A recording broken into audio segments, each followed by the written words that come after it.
Hi ಸ್ನೇಹಿತರೆ, ನೋಡಿ, ಗೃಹಲಕ್ಷ್ಮಿ ಯೋಜನೆಯ ಪ್ರತಿಯೊಂದು ಫಲಾನುಭವಿಗಳಿಗೆ ಸರ್ಕಾರ 3 ತಿಂಗಳ 6,000 ಹಣನ ಜಮಾ ಮಾಡ್ತಾ ಇದೆ.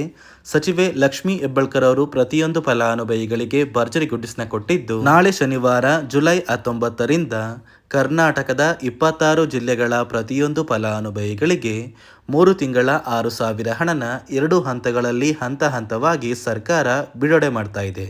ಅದೇ ರೀತಿ ಈ ಬಾರಿ ಈ 6,000 ಹಣನ ಸಾಕಷ್ಟು ಫಲಾನುಭವಿಗಳ ಬ್ಯಾಂಕ್ ಖಾತೆಗೆ ಸರ್ಕಾರ ಜಮಾ ಮಾಡ್ತಾ ಇಲ್ಲ. ಬನ್ನಿ ಸ್ನೇಹಿತರೆ, ಯಾರಿಗೆಲ್ಲ ಹಣ ಜಮಾ ಆಗ್ತಾ ಇದೆ ಮತ್ತು ಯಾರಿಗೆಲ್ಲ ಕ್ಯಾನ್ಸಲ್ ಆಗಿದೆ ಅಂತ ನಾನು ನಿಮಗೆ ಈ ಒಂದು ವಿಡಿಯೋದಲ್ಲಿ ತಿಳಿಸ್ಕೊಡ್ತಾ ಇದ್ದೀನಿ. ಅದಕ್ಕಿಂತ ಮೊದಲು ನೀವೇನಾದ್ರೂ ಇನ್ನೂ ಕೂಡ ನನ್ನ ಚಾನಲ್ನ ಸಬ್ಸ್ಕ್ರೈಬ್ ಆಗಿಲ್ಲ ಅಂದರೆ ದಯವಿಟ್ಟು ಪ್ರತಿಯೊಬ್ಬರು ಚಾನಲ್ನ ಸಬ್ಸ್ಕ್ರೈಬ್ ಮಾಡ್ಕೊಳ್ಳಿ, ಹಾಗೆ ವಿಡಿಯೋಗೆ ಒಂದು ಲೈಕ್ನ ಕೊಡಿ.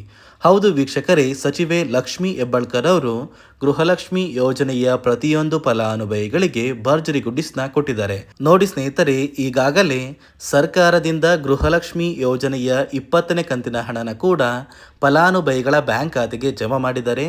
ಇದೀಗ ಗೃಹಲಕ್ಷ್ಮಿ ಯೋಜನೆಯ 20ನೇ ಕಂತಿನ ಹಣದ ಜೊತೆಗೆ 21 ಹಾಗೂ 22 ಈ 3 ತಿಂಗಳ 6,000 ಹಣನ ಕರ್ನಾಟಕದ 26 ಜಿಲ್ಲೆಗಳಿಗೆ ಸರ್ಕಾರ 2 ಹಂತಗಳಲ್ಲಿ ಜುಲೈ 19 ಶನಿವಾರದಿಂದ ಜಮಾ ಮಾಡ್ತಾ ಇದ್ದಾರೆ. ನಿಮ್ಮ ಬ್ಯಾಂಕ್ ಖಾತೆಗೆ ಖಂಡಿತವಾಗಿಯೂ ಹಣ ಜಮಾ ಆಗುತ್ತಾ ಅಂತ ನೀವು ಕೇಳ್ಬೋದು. ಹೌದು ಸ್ನೇಹಿತರೆ, ಖಂಡಿತವಾಗಿಯೂ ಪ್ರತಿಯೊಂದು ಫಲಾನುಭವಿಗಳಿಗೆ ಸರ್ಕಾರದಿಂದ ಹಣನ ಜಮಾ ಮಾಡ್ತಾರೆ. ಯಾಕಂದರೆ ಮುಂದೆ ಬರುವಂತಹ ಒಂದು ಆಗಸ್ಟ್ ತಿಂಗಳು ಬಂದರೆ ಗೃಹಲಕ್ಷ್ಮಿ ಯೋಜನೆ ಜಾರಿಗೆ ಬಂದು ಸರ್ಕಾರಕ್ಕೆ 2 ವರ್ಷ ಆಗುತ್ತೆ.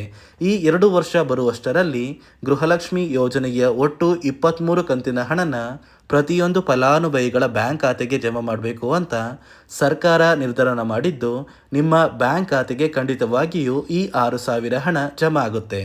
ಅದೇ ರೀತಿ ಈ ಬಾರಿ ಈ 3 ತಿಂಗಳ 6,000 ಹಣನ ಸಾಕಷ್ಟು ಫಲಾನುಭವಿಗಳ ಬ್ಯಾಂಕ್ ಖಾತೆಗೆ ಸರ್ಕಾರ ಕ್ಯಾನ್ಸಲ್ ಮಾಡಿದೆ. ಇಲ್ಲಿ ಯಾವ ಕಾರಣಕ್ಕೆ ಸರ್ಕಾರ ಈ 6,000 ಹಣನ ಕ್ಯಾನ್ಸಲ್ ಮಾಡಿದೆ ಅಂದರೆ, ನೋಡಿ ವೀಕ್ಷಕರೇ, ಪ್ರತಿ ತಿಂಗಳು ಗೃಹಲಕ್ಷ್ಮಿ ಯೋಜನೆಯ ಹಣ ಜಮಾ ಮಾಡುವಂತಹ ಸಂದರ್ಭದಲ್ಲಿ ಹಣಕಾಸು ಇಲಾಖೆಯಿಂದ ಜಾರಿಗೆ ಬಂದಿರುವ 5 ಹೊಸ ನಿಯಮಗಳ ಆಧಾರದ ಮೇಲೆ ಪ್ರತಿಯೊಂದು ಫಲಾನುಭವಿಗಳ ಒಂದು ದಾಖಲಾತಿಗಳನ್ನ ಚೆಕ್ ಮಾಡಿ ನಂತರ 6,000 ಹಣನ ಜಮಾ ಮಾಡೋದು. ಈ ದಾಖಲಾತಿಗಳನ್ನ ಚೆಕ್ ಮಾಡುವಂತಹ ಸಂದರ್ಭದಲ್ಲಿ ಸುಮಾರು 1 ಲಕ್ಷಕ್ಕಿಂತ ಅಧಿಕ ಫಲಾನುಭವಿಗಳು ಸರ್ಕಾರ ಜಾರಿಗೆ ತಂದಿರುವ ನಿಯಮಗಳನ್ನ ಪಾಲಿಸಿಲ್ಲ.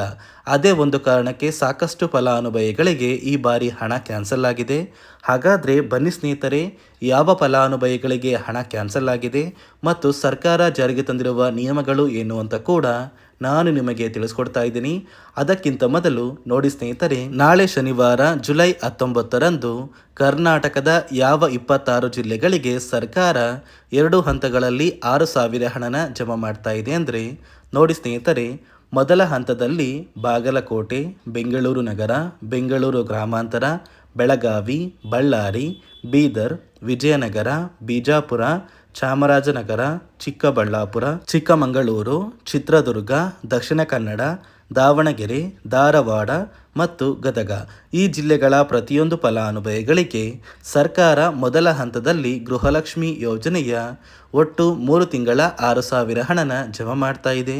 ಅದೇ ರೀತಿ ಎರಡನೆಯ ಹಂತದಲ್ಲಿ ಕಲಬುರಗಿ, ಹಾಸನ, ಹಾವೇರಿ, ಕೊಡಗು, ಕೋಲಾರ, ಕೊಪ್ಪಳ, ಮಂಡ್ಯ, ಮೈಸೂರು, ರಾಯಚೂರು, ರಾಮನಗರ, ಶಿವಮೊಗ್ಗ, ತುಮಕೂರು, ಉಡುಪಿ, ಉತ್ತರ ಕನ್ನಡ ಮತ್ತು ಯಾದಗಿರಿ ಈ ಜಿಲ್ಲೆಗಳ ಪ್ರತಿಯೊಂದು ಫಲಾನುಭವಿಗಳಿಗೆ ಸರ್ಕಾರ 2ನೆಯ ಹಂತದಲ್ಲಿ ಗೃಹಲಕ್ಷ್ಮಿ ಯೋಜನೆಯ 3 ತಿಂಗಳ 6,000 ಹಣನ ಜಮಾ ಮಾಡ್ತಾ ಇದ್ದು, ನೋಡಿ ಸ್ನೇಹಿತರೆ, ಇಲ್ಲಿಯವರೆಗೂ ಸರ್ಕಾರದಿಂದ ನಿಮ್ಮ ಬ್ಯಾಂಕ್ ಖಾತೆಗೆ 19 ಅಥವಾ 20 ಕಂತಿನ ಹಣನ ನೀವು ಪಡ್ಕೊಂಡಿದ್ರೆ ಸಾಕು. ಉಳಿದಿರುವಂತಹ ಗೃಹಲಕ್ಷ್ಮಿ ಯೋಜನೆಯ ಒಟ್ಟು 22 ಕಂತಿನವರೆಗೂ ಕೂಡ ಸರ್ಕಾರ ನಿಮ್ಮ ಬ್ಯಾಂಕ್ ಖಾತೆಗೆ ಇದೇ ಜುಲೈ ತಿಂಗಳು ಮುಗಿಯುವಷ್ಟರಲ್ಲಿ ಆದಷ್ಟು ಬೇಗ ಜಮಾ ಮಾಡುತ್ತೆ. ನೋಡಿ ಸ್ನೇಹಿತರೆ, ಈ ಬಾರಿ ಸುಮಾರು 1 ಲಕ್ಷಕ್ಕಿಂತ ಅಧಿಕ ಫಲಾನುಭವಿಗಳ ಬ್ಯಾಂಕ್ ಖಾತೆಗೆ ಸರ್ಕಾರ ಗೃಹಲಕ್ಷ್ಮಿ ಯೋಜನೆಯ ಹಣನ ಜಮಾ ಮಾಡ್ತಾ ಇಲ್ಲ. ಕಾರಣ ಏನು ಅಂದರೆ, ನಿಮ್ಮ ಬ್ಯಾಂಕ್ ಖಾತೆಗೆ ಡೆಬಿಟ್ ಮೂಲಕ ಹಣ ಜಮಾ ಮಾಡುವಂತಹ ಸಂದರ್ಭದಲ್ಲಿ ಸರ್ಕಾರ ಸಾಕಷ್ಟು ಫಲಾನುಭವಿಗಳ ಒಂದು ಬ್ಯಾಂಕ್ ಖಾತೆಗೆ ಹಣ ಜಮಾ ಮಾಡೋದನ್ನು ಕ್ಯಾನ್ಸಲ್ ಮಾಡಿದೆ. ಯಾಕಂದರೆ ಇತ್ತೀಚೆಗೆ ಹಣಕಾಸು ಇಲಾಖೆ ಜಾರಿಗೆ ತಂದಿರುವ 5 ನಿಯಮಗಳ ಆಧಾರದ ಮೇಲೆ ಪ್ರತಿಯೊಂದು ಫಲಾನುಭವಿಗಳಿಗೆ ಸರ್ಕಾರ ಈ ಒಂದು ಹಣನ ಜಮಾ ಮಾಡ್ತಾ ಇದ್ದು, ಯಾರೆಲ್ಲ ಫಲಾನುಭವಿಗಳು ಈ ನಿಯಮಗಳನ್ನ ಪಾಲಿಸಿಲ್ಲ, ನಿಮ್ಮ ಬ್ಯಾಂಕ್ ಖಾತೆಗೂ ಕೂಡ ಹಣ ಜಮಾ ಆಗೋದಿಲ್ಲ. ಹಾಗಾದರೆ ಬನ್ನಿ ಸ್ನೇಹಿತರೆ, ಸರ್ಕಾರ ಜಾರಿಗೆ ತಂದಿರುವ ಆ 5 ಹೊಸ ನಿಯಮಗಳು ಏನು ಅಂತ ನಾನು ನಿಮಗೆ ತಿಳಿಸ್ಕೊಡ್ತಾ ಇದ್ದೀನಿ. ನೋಡಿ ಸ್ನೇಹಿತರೆ, ಮೊದಲನೆಯ ಒಂದು ನಿಯಮ ಬಂದು, ಸಾಕಷ್ಟು ಫಲಾನುಭವಿಗಳು ಹೊಂದಿರುವಂತಹ ಒಂದು ರೇಷನ್ ಕಾರ್ಡ್ ಏನಿದೆ, ಆ ಒಂದು ರೇಷನ್ ಕಾರ್ಡ್ನ ಮನೆಯ ಸದಸ್ಯರ ಪ್ರತಿಯೊಬ್ಬರ ಒಂದು ಆಧಾರ್ ಕಾರ್ಡ್ನ ನಿಮ್ಮ ರೇಷನ್ ಕಾರ್ಡ್ಗೆ ಕಡ್ಡಾಯವಾಗಿ ಲಿಂಕ್ ಮಾಡಿಸ್ಬೇಕು. ಅಂದರೆ ಈ ಒಂದು ಲಿಂಕ್ ಮಾಡಿಸುವಂತಹ ಒಂದು ಪ್ರೊಸೀಜರ್ಗೆ ಸರ್ಕಾರ KYC ಅಂತ ಕರೀತಾರೆ. ನಿಮ್ಮ ರೇಷನ್ ಕಾರ್ಡ್ಗೆ ಇನ್ನೂ ಸಹ KYC ಆಗಿಲ್ಲ ಅಂದರೆ ನಿಮ್ಮ ಬ್ಯಾಂಕ್ ಖಾತೆಗೆ ಸರ್ಕಾರ ಮುಂದಿನ ದಿನಗಳಲ್ಲಿ ಗೃಹಲಕ್ಷ್ಮಿ ಯೋಜನೆಯ ಹಣನ ಕ್ಯಾನ್ಸಲ್ ಮಾಡುತ್ತೆ. ಅದೇ ರೀತಿ ಎರಡನೆಯ ಒಂದು ನಿಯಮ ಬಂದು, ಸಾಕಷ್ಟು ಫಲಾನುಭವಿಗಳು ಕಳೆದ 3 ತಿಂಗಳಿಂದ ಸರ್ಕಾರದಿಂದ ಬರ್ತಾ ಇರುವಂತಹ ಒಂದು ರೇಷನ್ ಏನಿದೆ, ಅಂದರೆ ಉಚಿತ ಅಕ್ಕಿ ಏನಿದೆ, ಈ ಒಂದು ರೇಷನ್ನ ಪಡ್ಕೋತಾ ಇಲ್ಲ. ಒಂದು ವೇಳೆ ಕಳೆದ 3 ತಿಂಗಳಿಂದ ನೀವು ರೇಷನ್ನ ಪಡ್ಕೊಂಡಿಲ್ಲ ಅಂದರೆ ಸರ್ಕಾರ ನಿಮ್ಮ ಬಳಿ ಇರುವಂತಹ ಒಂದು ರೇಷನ್ ಕಾರ್ಡ್ನ ಕ್ಯಾನ್ಸಲ್ ಮಾಡುತ್ತೆ. ನಿಮ್ಮ ರೇಷನ್ ಕಾರ್ಡ್ನ ಸರ್ಕಾರ ಕ್ಯಾನ್ಸಲ್ ಮಾಡಿದರೆ ನಿಮ್ಮ ಬ್ಯಾಂಕ್ ಖಾತೆಗೆ ಗೃಹಲಕ್ಷ್ಮಿ ಯೋಜನೆಯ ಹಣ ಇರ್ಬೋದು ಮತ್ತು ಸರ್ಕಾರದಿಂದ ಬರುವಂತಹ ಒಂದು ಸೌಲಭ್ಯಗಳನ್ನ ನೀವು ಕಳ್ಕೋಬೇಕಾಗುತ್ತೆ. ಅದೇ ರೀತಿ ಮೂರನೆಯ ಒಂದು ನಿಯಮ ಬಂದು, ನೋಡಿ ಸ್ನೇಹಿತರೆ, ನಿಮ್ಮ ಬಳಿ ಇರುವಂತಹ ಒಂದು ಆಧಾರ್ ಕಾರ್ಡ್ ಏನಿದೆ, ಆ ಒಂದು ಆಧಾರ್ ಕಾರ್ಡ್ನ ಕಳೆದ 15 ವರ್ಷಗಳಲ್ಲಿ ನೀವು ಯಾವುದೇ ರೀತಿಯ ಒಂದು ತಿದ್ದುಪಡಿನ ಮಾಡಿಸಿಲ್ಲ ಅಂದರೆ ನಿಮ್ಮ ಬ್ಯಾಂಕ್ ಖಾತೆಗೆ ಸರ್ಕಾರ ಗೃಹಲಕ್ಷ್ಮಿ ಯೋಜನೆಯ ಹಣನ ಕ್ಯಾನ್ಸಲ್ ಮಾಡುತ್ತೆ. ಯಾಕಂದರೆ ಸರ್ಕಾರದಿಂದ ಬಂದಿರುವಂತಹ ಒಂದು ಆದೇಶದ ಪ್ರಕಾರ ಪ್ರತಿಯೊಂದು ಫಲಾನುಭವಿಗಳು ಕಳೆದ 15 ವರ್ಷಗಳಲ್ಲಿ ಯಾವುದೇ ರೀತಿಯ ಒಂದು ತಿದ್ದುಪಡಿನ ನಿಮ್ಮ ಆಧಾರ್ ಕಾರ್ಡ್ಗೆ ನೀವು ಮಾಡಿಸಿಲ್ಲ ಅಂದರೆ ಕಡ್ಡಾಯವಾಗಿ ಆದಷ್ಟು ಬೇಗ ನಿಮ್ಮ ಆಧಾರ್ ಕಾರ್ಡ್ಗೆ ತಿದ್ದುಪಡಿನ ಮಾಡಿಸಿ.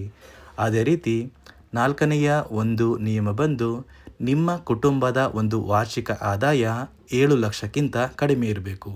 ಒಂದು ವೇಳೆ ನಿಮ್ಮ ಕುಟುಂಬದ ವಾರ್ಷಿಕ ಆದಾಯ 7 ಲಕ್ಷಕ್ಕಿಂತ ಜಾಸ್ತಿ ಇದ್ದರೆ ನಿಮ್ಮ ಬ್ಯಾಂಕ್ ಖಾತೆಗೆ ಸರ್ಕಾರ ಗೃಹಲಕ್ಷ್ಮಿ ಯೋಜನೆಯ ಹಣನ ಕ್ಯಾನ್ಸಲ್ ಮಾಡುತ್ತೆ.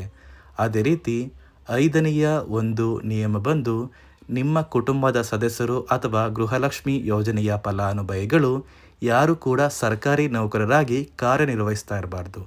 ಒಂದು ವೇಳೆ ನಿಮ್ಮ ಕುಟುಂಬದಲ್ಲಿ ಯಾರೇ ಆಗಿದ್ರೂ ಸರ್ಕಾರಿ ನೌಕರರಾಗಿ ಕಾರ್ಯನಿರ್ವಹಿಸ್ತಾ ಇದ್ದರೆ ನಿಮ್ಮ ಬ್ಯಾಂಕ್ ಖಾತೆಗೆ ಗೃಹಲಕ್ಷ್ಮಿ ಯೋಜನೆಯ ಹಣ ಕ್ಯಾನ್ಸಲ್ ಆಗುತ್ತೆ. ಈ 5 ನಿಯಮಗಳ ಆಧಾರದ ಮೇಲೆ ಪ್ರತಿಯೊಂದು ಫಲಾನುಭವಿಗಳಿಗೆ ಸರ್ಕಾರ ಹಣ ಜಮಾ ಮಾಡ್ತಾ ಇದೆ. ಒಂದು ವೇಳೆ ನೀವು ಈ 5 ನಿಯಮಗಳನ್ನ ಪಾಲಿಸಿಲ್ಲ ಅಂದರೆ ನೀವು ಕೂಡ ಗೃಹಲಕ್ಷ್ಮಿ ಯೋಜನೆಯ ಹಣದಿಂದ ವಂಚಿತರಾಗಬೇಕಾಗುತ್ತೆ. ನೋಡಿ ಸ್ನೇಹಿತರೆ, ಗೃಹಲಕ್ಷ್ಮಿ ಯೋಜನೆಯ ಯಾವುದೇ ರೀತಿಯ ಪೆಂಡಿಂಗ್ ಇರುವ ಹಣ ಬಾಕಿ ಇಲ್ಲ ಅಂದರೆ ಸರ್ಕಾರದಿಂದ ನಿಮ್ಮ ಬ್ಯಾಂಕ್ ಖಾತೆಗೆ ಜುಲೈ 19ರಿಂದ ಈ 3 ತಿಂಗಳ 6,000 ಹಣನ ಜಮಾ ಮಾಡ್ತಾ ಇದ್ದಾರೆ. ಆದಷ್ಟು ಬೇಗ ಪ್ರತಿಯೊಂದು ಫಲಾನುಭವಿಗಳು ನಿಮ್ಮ ಬ್ಯಾಂಕ್ ಖಾತೆಗೆ ಈ ಒಂದು ಹಣನ ಪಡ್ಕೋತೀರಾ ಅಂತ ಹೇಳ್ತಾ, ಇದಿಷ್ಟು ಸರ್ಕಾರದಿಂದ ಬಂದಿರುವಂತಹ ಒಂದು ಹೊಸ ಮಾಹಿತಿಯಾಗಿದೆ. ನಾನು ಕೊಟ್ಟಿರುವಂತಹ ಮಾಹಿತಿ ನಿಮಗೆ ಇಷ್ಟ ಆಗಿದ್ದಲ್ಲಿ ದಯವಿಟ್ಟು ಪ್ರತಿಯೊಬ್ಬರು ನನ್ನ ಚಾನಲ್ನ ಸಬ್ಸ್ಕ್ರೈಬ್ ಮಾಡ್ಕೊಳ್ಳಿ. ಹಾಗೆ ವಿಡಿಯೋಗೆ ಒಂದು ಲೈಕ್ನ ಕೊಡಿ.